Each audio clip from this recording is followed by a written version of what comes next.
నమస్తే నిర్మి హరీష సీఎం రేవంత్ ఫైర్ బీఆర్ఎస్ బహిష్కరణ వాటర్ వార్పై కమిటీ బాబు ప్రాజెక్టు బాట కొండగట్టుకు పవన్ వాట్సాప్ కు ఇంటర్ హాల్ టికెట్లు బస్సు ప్రమాదాలు ఈవీఎం సర్వే రచ్చ ఇరాన్ కు ట్రంప్ వార్నింగ్ ఇలా బ్రేక్ లేకుండా 90 వార్తలు అందించే నాన్ స్టాప్ 90 కి స్వాగతం. తెలంగాణ అసెంబ్లీ సమావేశాలు సెగలు పుట్టిస్తున్నాయి. మూసీ ప్రక్షాళనపై అధికార విపక్షాల మధ్య మాటల యుద్ధం జరిగింది. బీఆర్ఎస్ పై సీఎం రేవంత్ రెడ్డి ఫైర్ అయ్యారు. మూసీ ప్రక్షాళన కావాలా వద్దా అని ప్రశ్నించారు.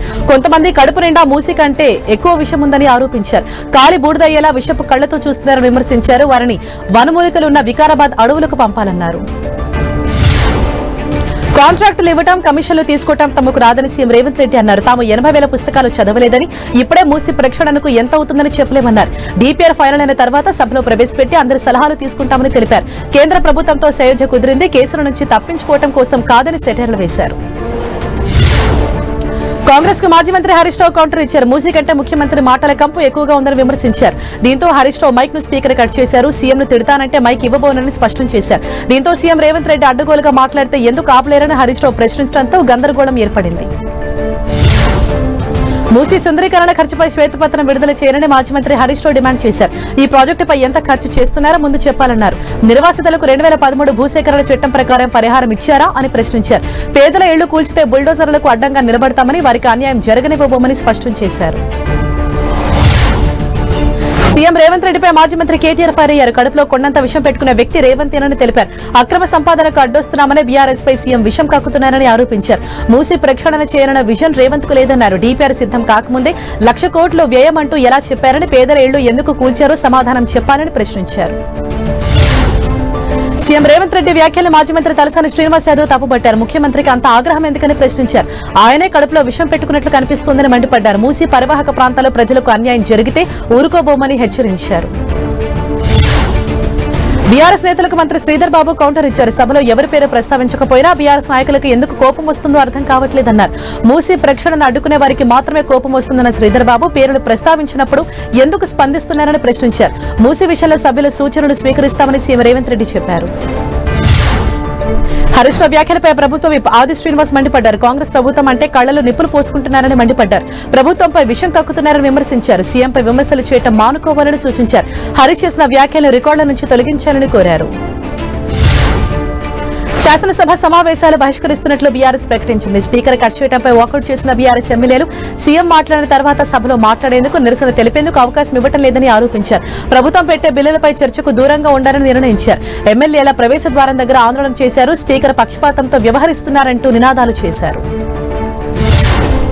శాసనసభను సీఎం రేవంత్ రెడ్డి బూతులమయం చేశారని మాజీ మంత్రి హరీష్ రావు ఆరోపించారు. ప్రభుత్వానికి వ్యతిరేకంగా గణపార్క్ దగ్గర ధర్నా చేశారు. సీఎంను విమర్శించొద్దని స్పీకర్ అంటే ఎలా, ప్రధాని రాహుల్ గాంధీ విమర్శించడం లేదా అని ప్రశ్నించారు. మూసీ కంటే ముందు సీఎం నోరు ప్రక్షాళన చేయాలన్నారు. అసెంబ్లీని గాంధీ భవన్ సీఎల్పీ సమావేశంలో రేవంత్ మారుస్తున్నారని ఆరోపించారు. సీఎం రేవంత్ రెడ్డిపై తెలంగాణ జాగృతి అధ్యక్షురాలు కవిత హాట్ కామెంట్స్ చేశారు. కేసీఆర్ ను తిడుతుంటే కుమార్తెగా తన రక్తం మరుగుతోందన్నారు. కేసీఆర్ ను కసబ్తో పోల్చడాన్ని తీవ్రంగా ఖండించారు. బీఆర్ఎస్ మనుగడ సాగించాలంటే కేసీఆర్ అసెంబ్లీకి రావాలన్నారు. పిల్లకాకుల మీద అసెంబ్లీని వదిలివేయడం సరికాదని వ్యాఖ్యానించారు. బబుల్ షూటర్ ను డిప్యూటీ ఫ్లోర్ లీడర్ గా నియమించడం బాధాకరమన్నారు కవిత. బీఆర్ఎస్ పై తనకు నమ్మకం పోయిందని కవిత అన్నారు. కేసీఆర్ పిలిచినా మళ్లీ ఆ పార్టీలోకి వెళ్లబోనని తెలిపారు. హరీష్ రావు పాలమూరు ప్యాకేజీలో లింక్ ఉన్నందున నీళ్లపై మాట్లాడే అవకాశం ఇవ్వడం పార్టీకి నష్టమని ఆరోపించారు. జాగృతి జెండాతోనే స్వతంత్రంగా పనిచేస్తానని కవిత అసెంబ్లీ ఎన్నికల్లో సొంతంగా పోటీ చేస్తామని చెప్పారు. సీఎం రేవంత్ రెడ్డిపై కవిత వ్యాఖ్యలు మంత్రి కోమటిరెడ్డి వెంకటరెడ్డి ఖండించారు. కేసీఆర్ పార్టీ నుంచి సస్పెండ్ చేస్తే ఊరూరా తిరుగుతున్నారని విమర్శించారు. అసలు కవిత బీఆర్ఎస్ లో ఉన్నారో బయటకు వచ్చారో అర్థం కావటం లేదన్నారు. కేసీఆర్ ను విమర్శిస్తే స్పందించిన కవిత హరీష్ రావు కేటీఆర్ పై వ్యాఖ్యలకు ఎందుకు స్పందించడం లేదని కోమటిరెడ్డి ప్రశ్నించారు. కవిత కన్ఫ్యూజన్ లో ఉందన్నారు. జేహెచ్ఎంసీలో మున్సిపాలిటీల విలీనంపై అసెంబ్లీలో హాట్ చర్చ జరిగింది. ప్రభుత్వం ప్రవేశపెట్టిన పురపాలక జేహెచ్ఎంసీ చట్ట సవరణ బిల్లులో స్పష్టత లేదని బీజేపీ ఎమ్మెల్యే పాల్వాయి హరీష్ బాబు అన్నారు. బిల్లుపై ప్రతిపక్ష సభ్యులకు పూర్తి సమాచారం ఇవ్వలేదని, ఇది ప్రజాభిప్రాయానికి వ్యతిరేకంగా ఉందని చెప్పారు. లోపాలను సరిదిద్దకుండా బిల్లు రూపొందించారని విమర్శించారు. హైదరాబాద్ వికేంద్రీకరణలో జాగ్రత్త వహించాలని, పరిపాలన సామర్థ్యాన్ని సరిచూసుకోవాలని సిపిఐ ఎమ్మెల్యే కూనంనేని సాంబశివరావు సూచించారు.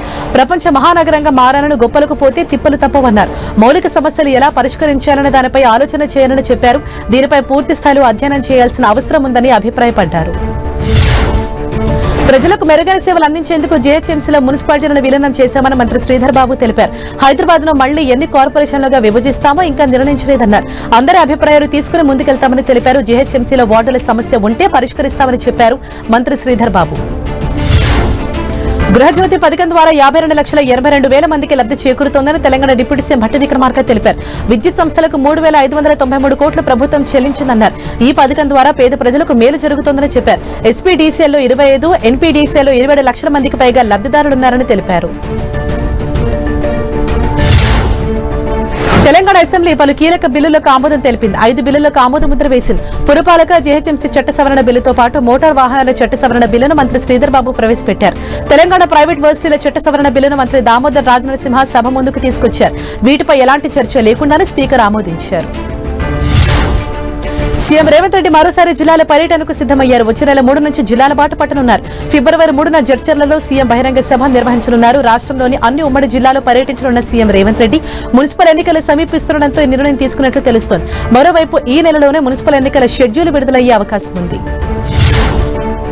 తెలుగు రాష్ట్రాల మధ్య నదీ జలాల వివాదాల పరిష్కారానికి కేంద్ర సర్కార్ కమిటీ ఏర్పాటు చేసింది.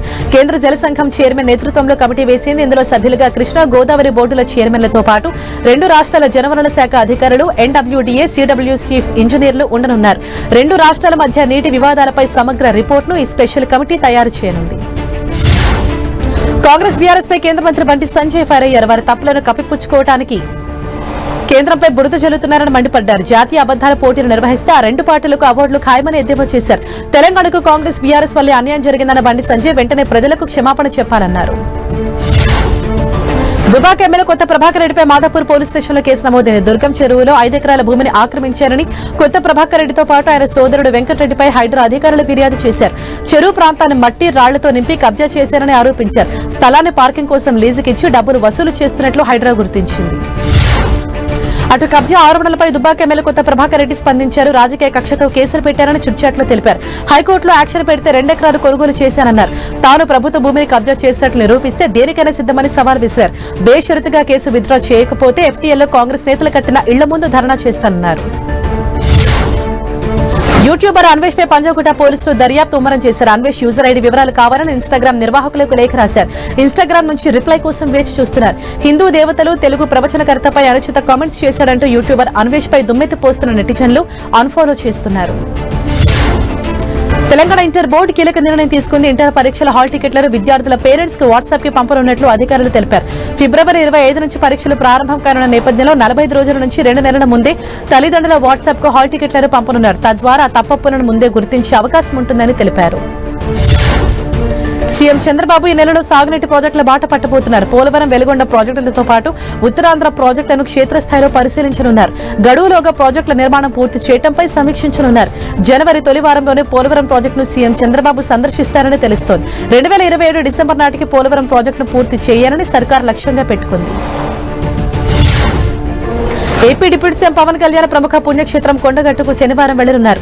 జగిత్యాల జిల్లాలోని కొండగట్టులో 96 గదుల సత్రాల నిర్మాణ స్థలానికి పవన్ శంకుస్థాపన చేయనున్నారు. ఇప్పటికే ఈ స్థలాన్ని జిల్లా కలెక్టర్ సత్యప్రసాద్ పరిశీలించారు. పవన్ కళ్యాణ్ పర్యటనకు 1100 మంది పోలీసులతో కట్టుదిట్టమైన భద్రతను ఏర్పాటు చేశారు. ఎలాంటి ఇబ్బందులు లేకుండా చర్యలు చేపట్టారు.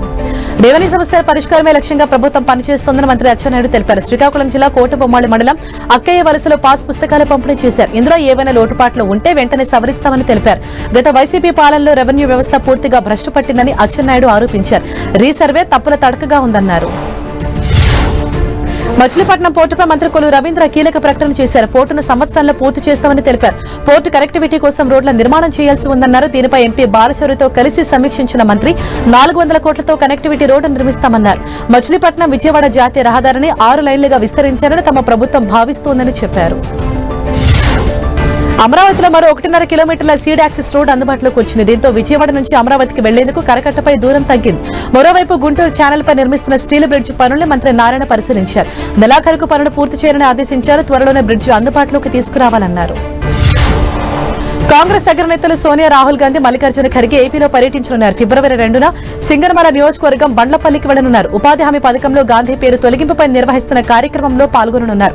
చాలా రోజుల తర్వాత కాంగ్రెస్ పార్టీ కార్యక్రమం చేపట్టడం, సోనియా గాంధీ ఏపీకి రావడం ఆసక్తి రేపుతోంది. నకిలీ మద్యం కేసులో జోగి బ్రదర్స్ సిట్ అధికారులు మరోసారి ప్రశ్నించారు. వారిని కస్టడీకి తీసుకున్న అధికారులు విజయవాడ గురునానక్ కాలనీలోని ఎక్సైజ్ కార్యాలయంలో విచారించారు. నకిలీ మద్యం కేసుకు సంబంధించి ప్రశ్నల వర్షం కురిపించినట్లు తెలుస్తోంది. 3 రోజుల పాటు జోగి రమేష్, రామును ప్రశ్నించనున్నారు. ఏపీ లిక్కర్ స్కామ్ కేసు నిందితులకు కోర్టు రిమాండ్ పొడిగించింది. నిందితులకి నెల 16 వరకు రిమాండ్ పొడిగిస్తూ తీర్పిచ్చింది. దీంతో విజయవాడ జిల్లా జైలుకు నిందితులను పోలీసులు తరలించారు. శుక్రవారంతో రిమాండ్ ముగియగా నిందితులను విజయవాడ జైలు నుంచి కోర్టుకు తరలించారు. రిమాండ్పై విచారించిన కోర్టు పొడిగించేందుకు అనుమతించింది. అధిక వడ్డీల పేరుతో మోసం చేసిన శ్రేయ గ్రూప్ ఏపీ సర్కార్ యాక్షన్కు దిగింది. కంపెనీ ఆస్తుల జప్తుకు సర్కార్ ఆదేశించింది. కర్నూలు జిల్లాలో 8,128 నుంచి 206 కోట్లు వసూలు చేసినట్లు గుర్తించారు. మోసం చేసిన సొమ్ముతో విలువైన ఆస్తులు కొనుగోలు చేసినట్లు తేల్చారు. దీంతో పారు మంచాలలోని 51 ఎకరాల భూమిని జప్తు చేయనున్నారు. విమానాల ప్రయాణాలపై పొగమంచు ఎఫెక్ట్ తీవ్రంగా పడుతుంది. కృష్ణా జిల్లా గన్నవరంలో 2 ఇండిగో విమానాలు అత్యవసర ల్యాండ్ అయ్యాయి. ఢిల్లీ టు హైదరాబాద్, ముంబై టు హైదరాబాద్ వెళ్లే విమానాలను ఎమర్జెన్సీ ల్యాండింగ్ చేశారు. హైదరాబాద్ లో వాతావరణం అనుకూలంగా లేదని, పొగమంచు దట్టంగా ఉండటంతో ల్యాండింగ్ చేసినట్లు తెలిసింది. అటు ప్రతికూల వాతావరణం కారణంగా శంషాబాద్ ఎయిర్పోర్ట్ నుంచి వెళ్లాల్సిన 10 విమానాలు రద్దయ్యాయి. ముంబై, బెంగళూరు, విశాఖ, కోయంబత్తూర్, కోల్కతా, కొచ్చి, వారణాసి, ఇండోర్, పాట్నా, గౌహతికి వెళ్లే విమాన సర్వీసులను రద్దు చేస్తూ డీజీసీఏ నిర్ణయం తీసుకుంది. ప్రయాణికుల భద్రతే తమకు ముఖ్యమని స్పష్టం చేసింది. ఢిల్లీలో పొగమంచు తిప్పలు తప్పట్లేదు. విజిబిలిటీ తగ్గిపోవడంతో విమాన సర్వీసులకు తీవ్ర అంతరాయం ఏర్పడుతోంది. పలు విమానాలు రద్దయ్యాయి, మరికొన్ని ఆలస్యంగా నడిచాయి. పొగమంచు నేపథ్యంలో వాతావరణ శాఖ ఆరెంజ్ అలర్ట్ జారీ చేసింది. ఢిల్లీలో AQI 369గా నమోదైనట్లు కేంద్ర కాలుష్య నియంత్రణ మండలి తెలిపింది. ప్రజలు అనారోగ్యానికి గురవుతున్నారు. అంబేద్కర్ కోనసీమ జిల్లా కలెక్టర్ మహేష్ కుమార్ కు ప్రమాదం తప్పింది. కలెక్టర్ వెళ్తున్న పడవ ఒక్కసారిగా బోల్తా పడింది.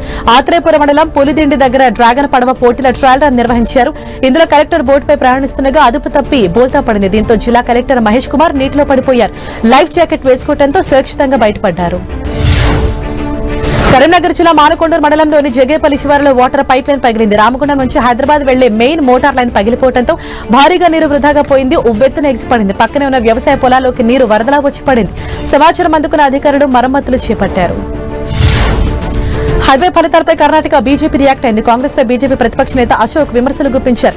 ఈవీఎంలు నమ్మదగినవి కాబట్టి కొన్నేళ్లుగా రాహుల్ గాంధీ ఒకే పాట పాడుతున్నారని, ఆయన మాట తప్పని కర్ణాటక రుజువు చేసిందన్నారు. ఎన్నికలను, ఈవీఎంలను, దేశ ప్రజాస్వామ్య ప్రక్రియను ప్రజలు నమ్ముతున్నారని తెలిపారు. ఈ సర్వే కాంగ్రెస్ కు చెంపపెట్టన్నారు. బీజేపీ ఆరోపణలకు మంత్రి ప్రియాంక ఖర్గే కౌంటర్ ఇచ్చారు. ఈ సర్వేతో రాష్ట్ర ప్రభుత్వానికి సంబంధం లేదని తెలిపారు. ఈవీఎంలపై ప్రజల అభిప్రాయాలు తెలుసుకోవాలని ఏ ఏజెన్సీకి ప్రభుత్వం ఆదేశించలేదని, బీజేపీ తప్పుడు ప్రచారం చేస్తుందని తిప్పికొట్టారు. సర్వేల పేరుతో బీజేపీ ఏం చేయాలనుకుంటోందని నిలదీశారు. దీన్ని ప్రధాన ఎన్నికల అధికారి చేయించినట్లు ఉందని ఎద్దేవా చేశారు. మహారాష్ట్రలో పాలిటిక్స్ హీటెక్కుతున్న బీఎంసీ ఎన్నికలు సమీపిస్తుండటంతో శివసేన, ఎంఎన్ఎస్ ప్రచారం ముమ్మరం చేశాయి. ఇటీవల ఠాక్రే సోదరులు కలుసుకోగా ఇప్పుడు వాళ్ళ వారసులు రంగంలోకి దిగారు. ఎన్నికల వేళ ప్రజలకు హామీల వర్షం కురిపిస్తున్నారు. తాము అధికారం చేపడితే పేదలకు అవసరమైన పథకాలు అమలు చేస్తామని హామీ ఇచ్చారు. ఎలాన్ మస్క్ కు చెందిన ఏఐ చాట్బాట్ గ్రోక్ మరోసారి వివాదంలో చిక్కుకుంది. సాధారణ మహిళ ఫోటోను అశ్లీలంగా మార్చాలని ప్రాంప్ట్ ఇవ్వడం, దానికి గ్రోక్ సంకోచం లేకుండా సమాధానం ఇస్తుండటంపై శివసేన యూబీటీ ఎంపీ ప్రియాంక చతుర్వేది ఆందోళన వ్యక్తం చేశారు. కేంద్ర మంత్రి అశ్విని వైష్ణవ్కు లేఖ రాశారు. మహిళల గోప్యతకు సంబంధించిన అంశంపై తక్షణమే జోక్యం చేసుకోవాలని కోరారు. తమిళనాడు కాంగ్రెస్ లో వర్గపోరు రచకెక్కింది. కాంగ్రెస్ కరూరు ఎంపీ జ్యోతిమణి సంచలన వ్యాఖ్యలు చేశారు. పార్టీలోనూ వర్గంపై విమర్శలు గుప్పించారు. కొందరు ప్రజల మనోభావాన్ని రెచ్చగొట్టడానికి, అధికారాన్ని చేజిక్కించుకోవడానికి ప్రయత్నిస్తున్నారని చెప్పారు. ప్రజల సమస్యల గురించి వదిలిపెట్టి వర్గ పోరాటాలు నిమగ్నం అయ్యారని ఆరోపించారు.